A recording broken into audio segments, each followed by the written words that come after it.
going, guys? Matt here, bringing you a little video. I know it's a little late and been a little bit. I've been driving a different vehicle for a few days, mainly because let me just start it out first. Is that we finally decided on a new vehicle. This last Saturday, we decided to go ahead and start really investing into a vehicle we want. The wife and I fully decided on getting a brand new Tahoe 2021 Chevy Tahoe. So we had to do all that process and things of that nature. So we got a brand new vehicle, and I just want to bring up something to you guys. Something that I wanted to bring up. You know, in some of my previous videos, I always talked about how it seems like everything is trying to get you down at the same time. You know, there's just things that compile upon each other. They just get you down. And I talk about how to power through it, because some of those things that get you down are just very small things, but it feels more impactful to you because you feel the bad more than you feel the good. Honestly, let's just be honest. You feel the bad more than you feel the good.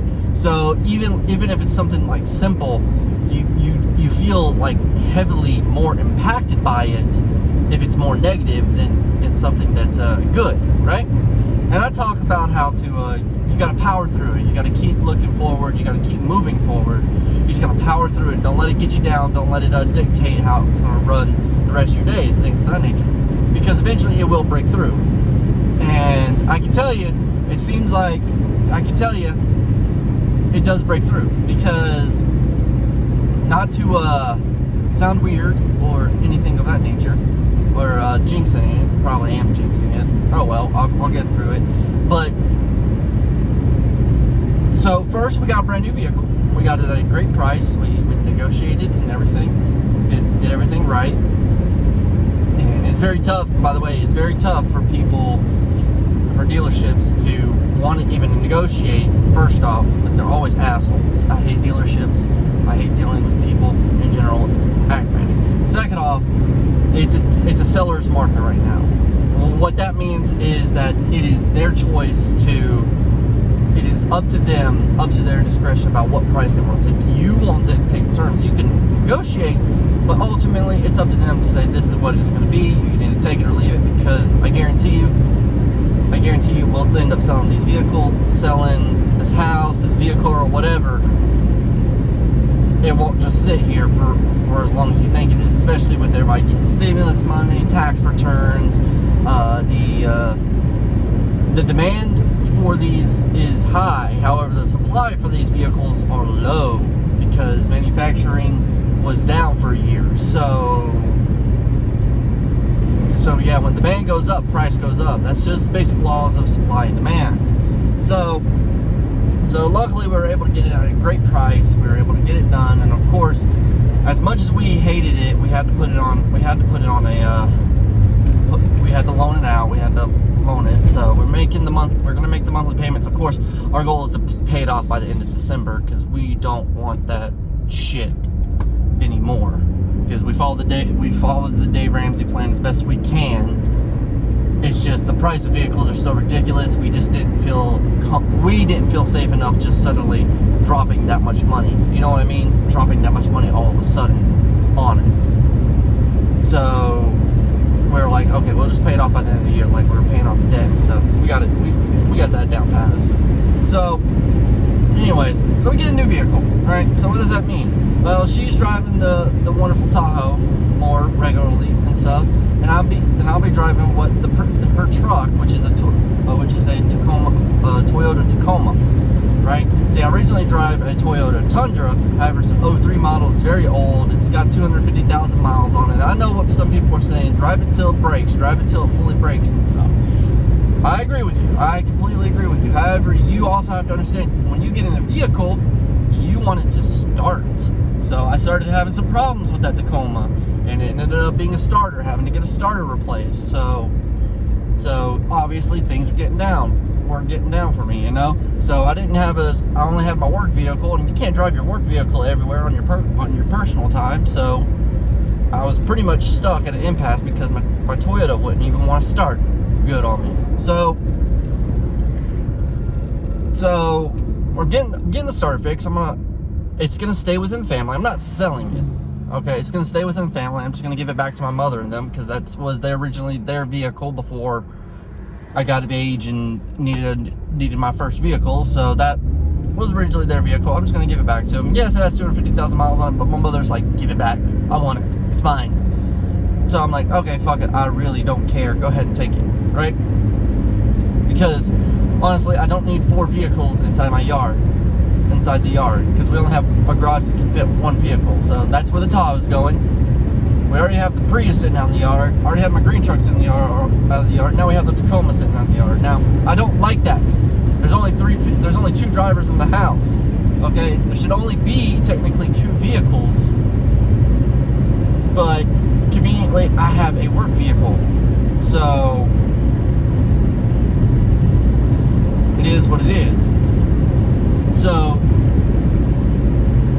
anyways, let me get back to the point. So, what is all this good news? You paid all that money for a new vehicle. That's not good news. That's not good news. Well, another bit of good news that happened is just a few hours ago this morning, I got a call from our laboratory who runs a bunch of our testing and stuff. We finally passed a test that we've been trying to pass for almost 4 months. Let me tell you, this test has been a pain in my ass these past 4 months. And I was finally able to get samples that would be able to pass it. Now this testing isn't one of those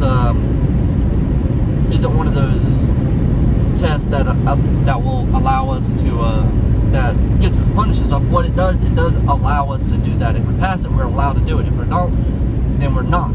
That's as simple as that. So finally able to pass it means we're allowed to do what we need to do. So thank Christ on that end. Good God, that took forever. Let me tell you, that just took. It's a big relief off my damn shoulders that we passed this son of a bitch. Okay, let me tell you, it just really is. All right. So we passed it. We passed that test, and my truck's getting fixed at a great price. It's not going to be that expensive, despite having to take off the top of the engine. So that's a great price. Just a bunch of good things have happened so far, you know? Just a bunch of small little good things that I just wanted to talk about, because that's what's going to get you through those negative things is a bunch of those small little good things. And let me tell you, you're going to need those when you feel like you're going through bad things. And you need to highlight these type of victories, these type of good things. You need to overshoot it, because if you don't, then you need to oversell it. There you go. You need to oversell these good things, because if you don't, then it won't feel as good as it should feel. You know what I'm saying? So that's just my little piece of advice. I'm happy. It's a great, beautiful day outside. It's going to be a nice day. I got done with a run outside this morning. Nice, cool, crisp run. I like running when it's a little warmer, but today was a little cooler, so it felt a little better. It wasn't like that freezing cold like in the 30s, but it was by cool crisp for me, it means like 55. That was good. That's a good limit for me to do right there. All right, because it's gonna get hotter today. So yeah, it's just the little victories that you need to highlight, you need to accent in your daily life, because those are the things that's going to get you through any rough times. You know, almost all your rough times is going to be, you're going to get through all your rough times when you have those small victories and you make them more grand than what people think they should be. All right. So yeah, that's just a little bit of news for me. So so I feel as though if I'm finally through that down slump, there might be something that tries to kick me down again. But like I said, I want to keep shrugging through. I'm going to keep pushing through. I'm going to stay happy. I'm going to stay positive. And not to mention, I've been having a great time with my daughter here lately. She hasn't been, almost the past like 3 weeks, she hasn't had anything to do with me. All mama. Kids go through these spells. You know, but you know, this past 2 days she's been like, daddy, you know, that sort of thing. So that's always been a great thing, and hearing a child laugh is always great, especially if it's early in the morning. So hope you guys have a wonderful day, and I'll look forward to the next video. And if you guys would give me a like, comment, and subscribe, and